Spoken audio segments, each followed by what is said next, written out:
and the Centre for European Studies from ANU. Quite a number of us have been participating in the summer school for most of the earlier part of today, but I see some new faces here, and welcome to this final public session for the day. It's headed Leadership in Europe, and in particular we have a focus on Germany, and I think given the circumstances in Europe and the kind of developments that have occurred over the last almost 2 years, some might say 20 years, the role of Germany has indeed been a crucial one, and it's I think with great interest that we look forward to the contributions of our presenters in this final session. The first paper is, I believe, to be presented by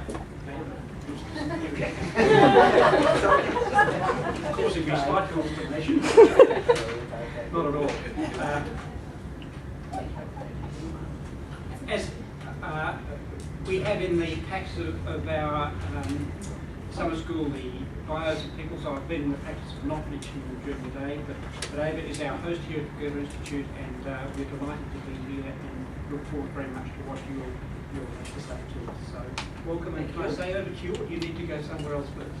No. Good. Well, thank you. Well, first of all, I would like to welcome you all today. It's good to see so many of you here at the end of the day, at the end of a long day, I'm sure.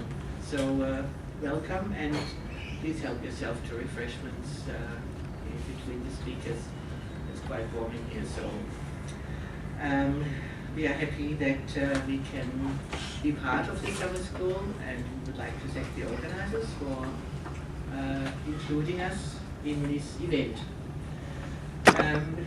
Before I forget, at the end when you go out, we have prepared some show bags for you, so just as you go out, please take one. With the Goethe-Institut being the German Cultural Center, I have put together some information on European cultural affairs.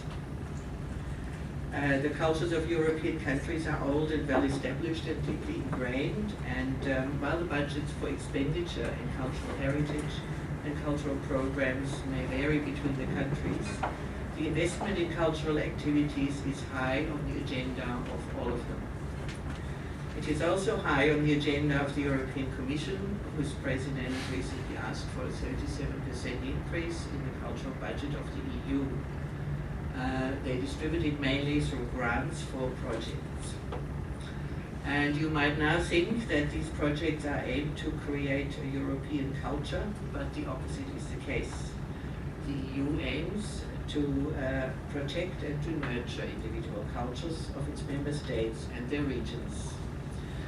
Therefore, the main responsibility for culture lies in the hands of member states and their regions and cities, who invest heavily in cultural projects. They are well aware that this creative sector has a positive effect on the economic sector, furthering innovation skills, urban and regional development, environment protection, and support for traditional services and the manufacture of traditional products. Culture is not just music and the arts. Culture includes environmental issues, political issues, the works. A great example of the benefit of cultural initiatives is the European Capitals of Culture program, where different capitals take it in turns to host events. There are also a variety of institutions and networks that operate out of different countries across Europe, and their mission statements do not greatly vary from that of the European Cultural Foundation, which reads, "We believe that culture engages and inspires people to transcend boundaries. The connecting power of culture is essential for creating open, inclusive and democratic societies, and as such is invaluable for building Europe." We have, for example, the European Cultural Foundation, I just quoted, an independent foundation based in the Netherlands that has been operating across Europe for nearly 60 years. They initiate and support cultural exchange and creative expression across wider Europe. they share and collect knowledge across the European cultural sector and campaign for the arts on all levels of political decision making. There is also the European Network of Cultural Administration Training Centres. They are operating out of Brussels and bring together over 100 educational and training centres in over 39 countries.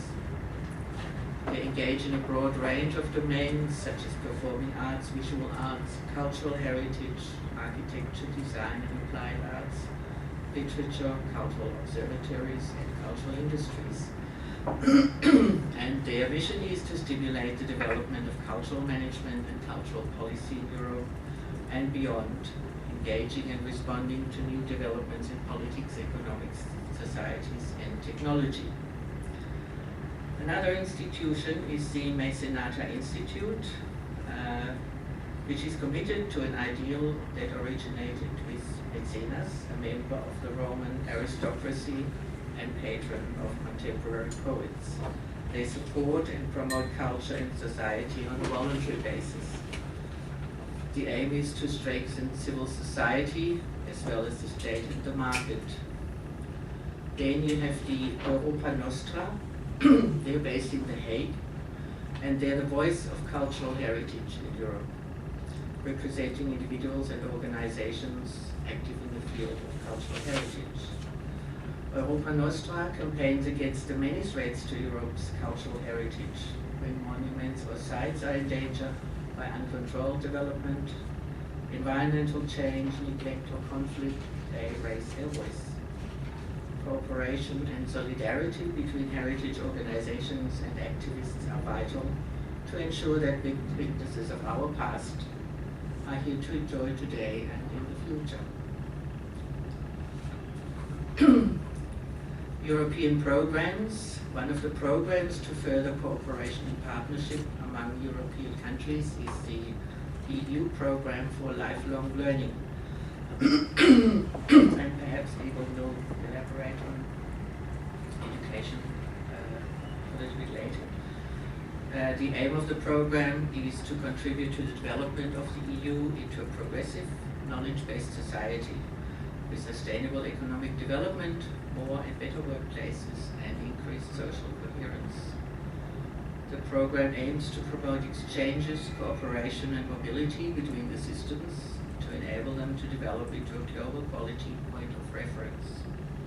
The program began in 2007, ending in 2013 with a budget of €7 billion.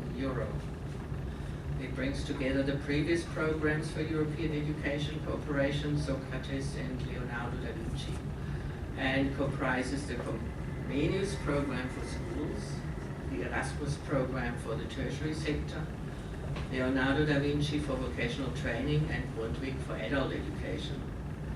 These programs offer grants, exchanges, study and training opportunities. The Erasmus program is particularly successful with 33 countries and 4,000 higher education institutions participating. In addition to all these various institutes and programs, we have individual cultural institutes, such as, for example, the Czech Centers, the Danish Cultural Institute, Hellenic Institute of Culture, Hungarian Cultural Institute, Adam Mickiewicz Institute for Poland, Portuguese Institute Camões, and the Romanian Cultural Institute, but they mainly operate in Europe or their former colonies, with some including the US and China. The above are not represented in Australia, but the following institutes are. And some of you, if you are language teachers, then of course you are familiar with one of your target language. The Alliance Française was founded in 1883 as an association to promote the learning of French abroad. It has 800 branches in 133 countries. The AF is an independent association whose branches are closely integrated into the cultural life of the host country. It also enjoys a high degree of autonomy, as it is funded almost entirely through their own income from courses and other products. Only 5% of its budget is covered by grants from the French government. The British Council is the UK's international organisation, and you might wonder why they operate here, but they do.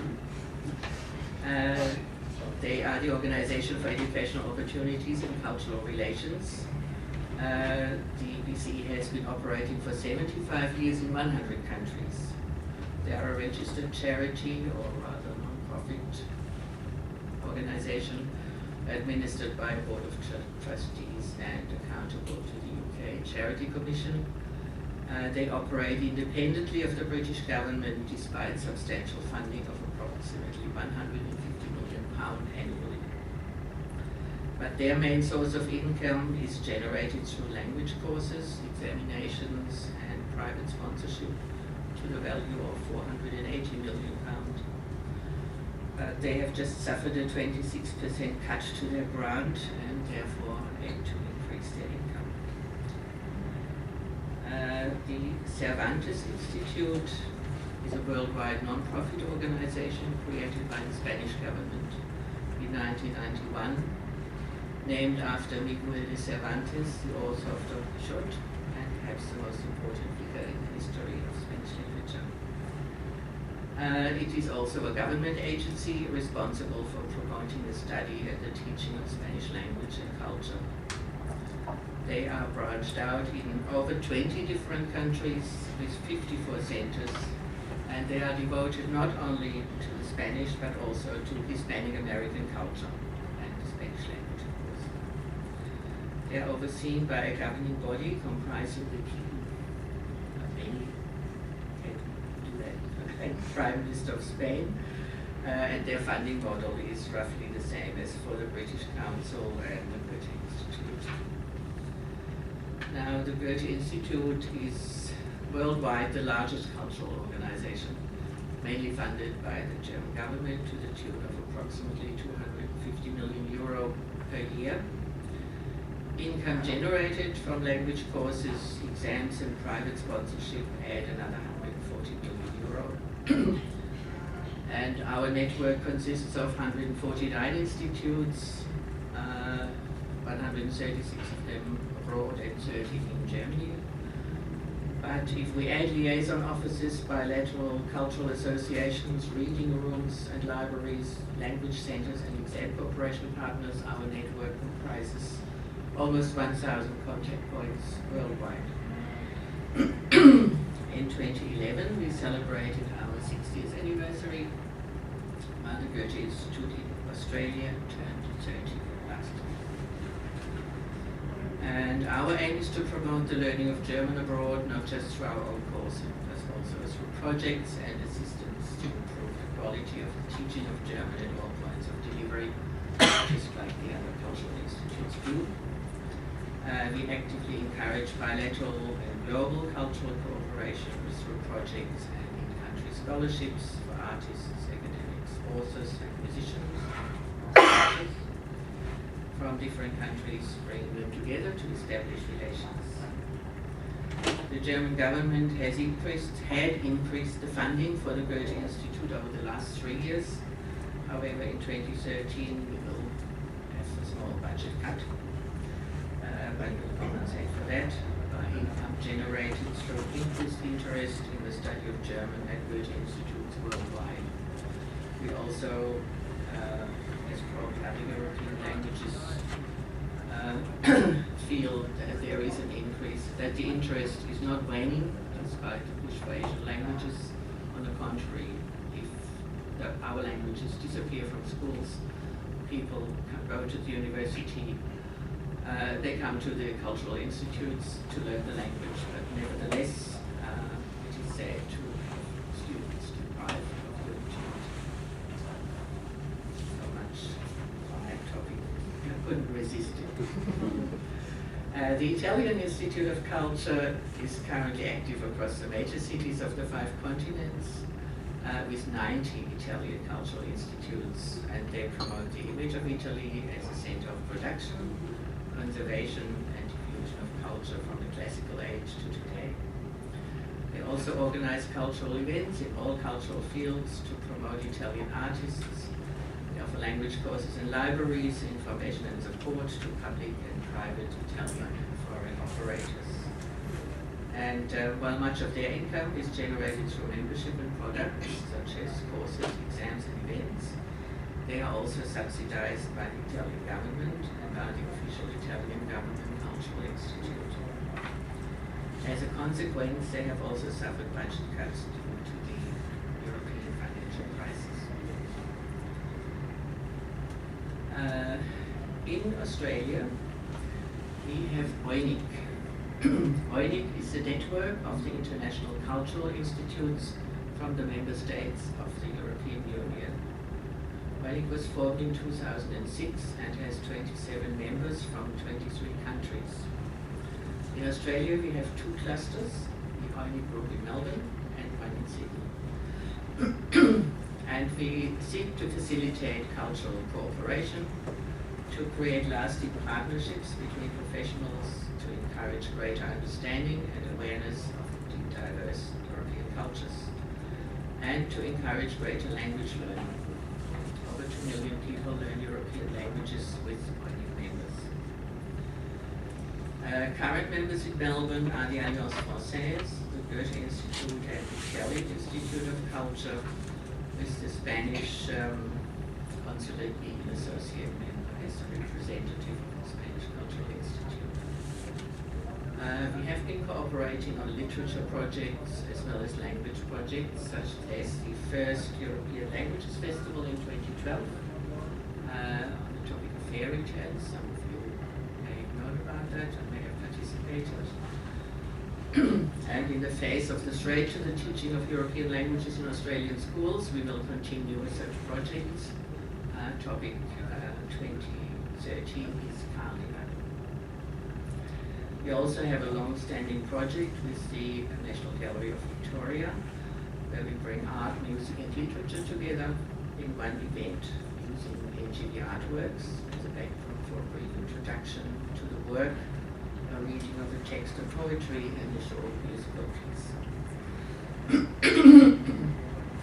I'm currently the president, or as I would prefer to be called, the spokesperson for OINIC Melbourne, and our aim is to expand the OINIC group by having diplomatic missions from other member countries based in Melbourne nominated as full members, such as Spanish, as mentioned before, and perhaps the Greek consulate and others, but we are working on it. We have only 3 members and the workload is a bit large, so we would also like to invite the EU centres as associate members. That has also been discussed. And another goal is to formalize our strategic planning once our group has been expanded to a level that allows for a wider distribution of the workload associated with common projects in addition to our own cultural projects. The various eruptions in Europe that currently make headlines also mean that Cultural Institute have to constantly react and rethink their formats and programs, and OINIC, our group, will be helpful in achieving this. So much on European cultural issues.